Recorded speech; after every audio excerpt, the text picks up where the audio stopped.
ದೇವಸ್ಥಾನದ ಗಂಟೆಯನ್ನು ನಾವು ಎಷ್ಟು ಬಾರಿ ಬಾರಿಸಬೇಕು ಗೊತ್ತೇ? ದೇವಸ್ಥಾನದಲ್ಲಿ ಗಂಟೆ ಯಾಕೆ ಬಾರಿಸಬೇಕು? ದೇವಸ್ಥಾನದಲ್ಲಿ ಅಥವಾ ದೇವರ ಪೂಜೆಯನ್ನು ಮಾಡುವಾಗ ಗಂಟೆ ಬಾರಿಸುವುದು ಹಿಂದೂಗಳು ರೂಢಿಸಿಕೊಂಡು ಬಂದಂತಹ ಸಂಪ್ರದಾಯ. ಆದರೆ ಇದರಲ್ಲಿನ ನಿಯಮಗಳನ್ನು ತಿಳಿದುಕೊಳ್ಳುವುದು ಕೂಡ ಅಷ್ಟೇ ಮುಖ್ಯ.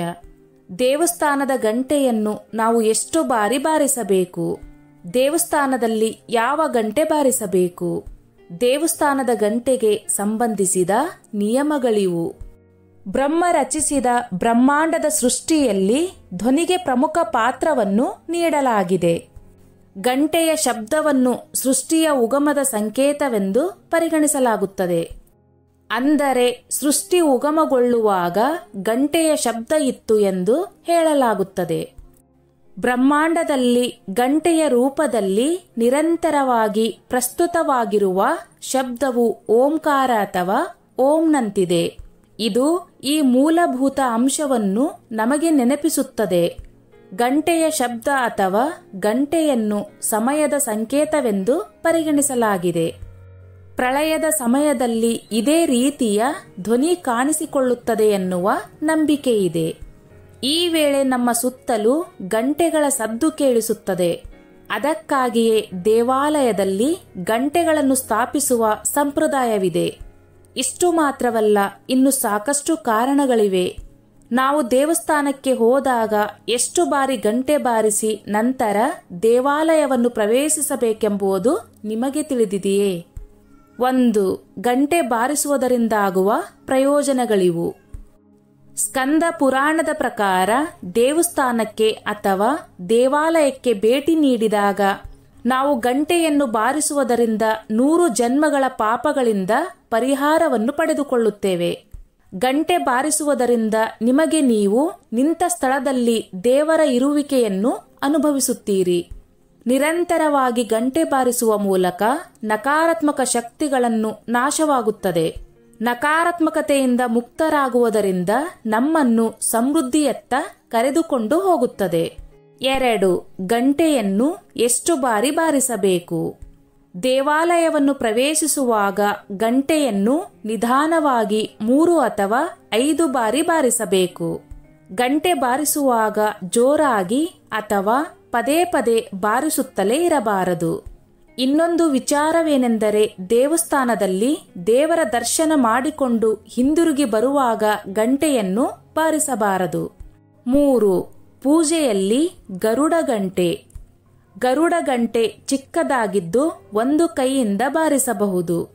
ಇದರ ಮೇಲ್ಭಾಗದಲ್ಲಿ ಗರುಡನ ಆಕೃತಿಯನ್ನು ಮಾಡಿರುವುದರಿಂದ ಇದನ್ನು ಗರುಡ ಎಂದು ಕರೆಯಲಾಗುತ್ತದೆ. ಗರುಡನ ಮುಖವನ್ನು ಹೋಲುವ ಭಗವಾನ್ ಗರುಡನ ಹೆಸರನ್ನು ಈ ಗಂಟೆಗೆ ಇಡಲಾಗಿದೆ. ಅಂದರೆ ಇದನ್ನು ಗರುಡ ಗಂಟೆ ಎಂದು ಕರೆಯಲಾಗುತ್ತದೆ. ಗರುಡನನ್ನು ವಿಷ್ಣುವಿನ ವಾಹನ ಮತ್ತು ದ್ವಾರಪಾಲಕ ಎಂದು ಪರಿಗಣಿಸಲಾಗಿದೆ. ಹೆಚ್ಚಿನ ದೇವಾಲಯಗಳಲ್ಲಿ ದೇವಾಲಯದ ಹೊರಗಿನ ಪ್ರವೇಶ ದ್ವಾರದಲ್ಲಿ ನೀವು ಗರುಡನ ವಿಗ್ರಹವನ್ನು ನೋಡಬಹುದು. ಈ ಗಂಟೆಯನ್ನು ಬಾರಿಸಲು ಅದರದ್ದೇ ಆದ ನಿಯಮಗಳಿವೆ. ಅವುಗಳನ್ನು ತಪ್ಪದೆ ಪಾಲಿಸಬೇಕು.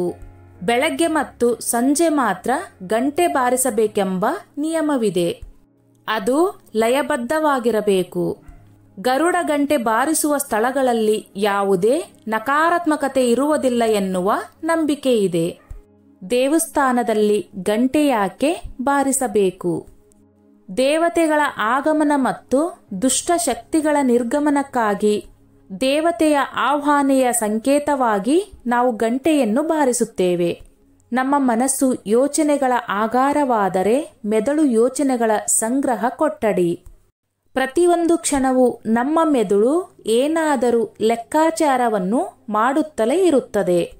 ನಾವು ದೇವಸ್ಥಾನವನ್ನು ಪ್ರವೇಶಿಸಿ ಗಂಟೆಯನ್ನು ಬಾರಿಸುತ್ತಿದ್ದಂತೆಯೇ ಅದರಿಂದ ಹೊರಡುವ ನಾದದಿಂದ ನಮ್ಮ ಆಲೋಚನೆಗಳ ಪ್ರವಾಹಕ್ಕೆ ಕಡಿವಾಣ ಹಾಕಿದಂತಾಗಿ ನಮ್ಮ ಚಂಚಲ ಹಾಗೂ ಕ್ರಿಯಾಶೀಲ ಮನಸ್ಸನ್ನು ದೇವರ ವಿಗ್ರಹದ ಮೇಲೆ ಕೇಂದ್ರೀಕರಿಸಲು ಸಹಾಯ ಮಾಡುವುದು.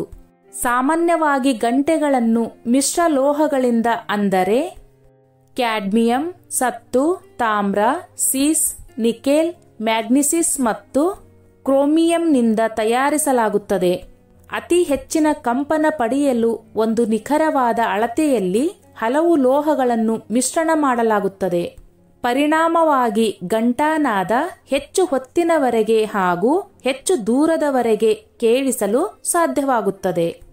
ಈ ನಾದ ಮೆದುಳಿನ ಉತ್ಪತ್ತಿ ಮಾಡುವ ತರಂಗಗಳು ಮನಸ್ಸಿನ ಯೋಚನೆಗಳನ್ನು ಧನಾತ್ಮಕ ನಿಟ್ಟಿನಲ್ಲಿ ಮುಂದುವರಿಸಲು ನೆರವಾಗುತ್ತವೆ. ಇದೇ ಶಕ್ತಿ ದೇಹದ ರೋಗ ನಿರೋಧಕ ಶಕ್ತಿ ಹೆಚ್ಚಿಸಲು, ಮನಸ್ಸಿನ ದುಗುಡ, ಒತ್ತಡ, ಖಿನ್ನತೆಗಳನ್ನು ನಿವಾರಿಸಲು ನೆರವಾಗುತ್ತದೆ. ಸ್ಕಂದ ಪುರಾಣದ ಪ್ರಕಾರ ಗಂಟೆ ಬಾರಿಸಿದಾಗ ಹೊರಬರುವ ಶಬ್ದವು ಓಂಕಾರ ಶಬ್ದಕ್ಕೆ ಹೋಲುತ್ತದೆ.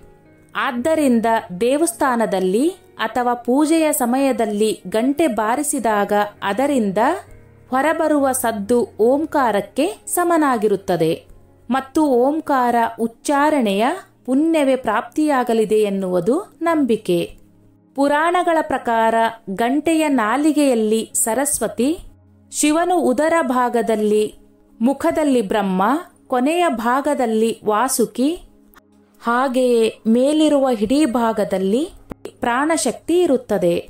ಧಾರ್ಮಿಕ ನಂಬಿಕೆಗಳ ಪ್ರಕಾರ ಪೂಜೆಯ ಸಮಯದಲ್ಲಿ ಗಂಟೆ ಬಾರಿಸಿದಾಗ ಅದು ದೇವರ ಎದುರು ನಿಂತಿರುವ ವ್ಯಕ್ತಿಯ ಉಪಸ್ಥಿತಿಯನ್ನು ಖಚಿತಪಡಿಸುತ್ತದೆ. ಮತ್ತೊಂದೆಡೆ ಗಂಟೆ ಬಾರಿಸುವುದರ ಮೂಲಕ ದೇವತೆಗಳ ವಿಗ್ರಹದಲ್ಲಿ ಪ್ರಜ್ಞೆ ಜಾಗೃತಗೊಳ್ಳುತ್ತದೆ ಎಂದು ನಂಬಲಾಗುತ್ತದೆ.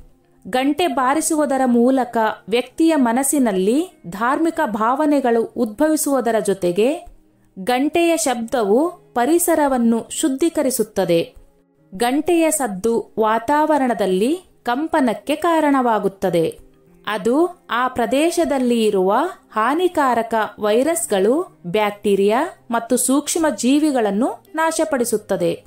ಸುತ್ತಮುತ್ತಲಿನ ಪರಿಸರವು ಶುದ್ಧವಾಗುತ್ತದೆ ಎಂದು ಹೇಳಲಾಗುತ್ತದೆ. ಗಂಟೆಯ ನಾದವು ಮನಸ್ಸು ಪ್ರಶಾಂತಗೊಂಡು ಆರಾಧಕರ ಮತ್ತು ಭಕ್ತರ ಮನಸ್ಸಿನಲ್ಲಿ ದೇವರಲ್ಲಿ ಭಕ್ತಿ, ಉತ್ಸಾಹ, ಏಕಾಗ್ರತೆ ಮತ್ತು ಆಂತರಿಕ ಶಾಂತಿ ಮತ್ತು ನಿರ್ಮಲ ಮನಸ್ಸನ್ನು ಪ್ರೇರೇಪಿಸುವುದು. ನೀವು ದೇವರ ಪೂಜೆಯನ್ನು ಮಾಡುವಾಗ ಇರಬಹುದು ಅಥವಾ ದೇವಸ್ಥಾನಗಳಿಗೆ ಭೇಟಿ ನೀಡಿದಾಗ ಇರಬಹುದು. ಗಂಟೆಯನ್ನು ಬಾರಿಸುವಾಗ ಈ ನಿಯಮಗಳನ್ನು ಅನುಸರಿಸಿ. ಬಹುಶಃ ಇದು ನಿಮಗೆ ಸಹಕಾರಿಯಾಗಬಹುದು. ಸ್ನೇಹಿತರೆ, ಈ ನನ್ನ ಮಾಹಿತಿ ನಿಮಗೆ ಇಷ್ಟವಾಗಿದ್ದಲ್ಲಿ ದಯವಿಟ್ಟು ಶೇರ್ ಮಾಡಿ, ಲೈಕ್ ಮಾಡಿ ಮತ್ತು ಸಬ್ಸ್ಕ್ರೈಬ್ ಮಾಡಿ.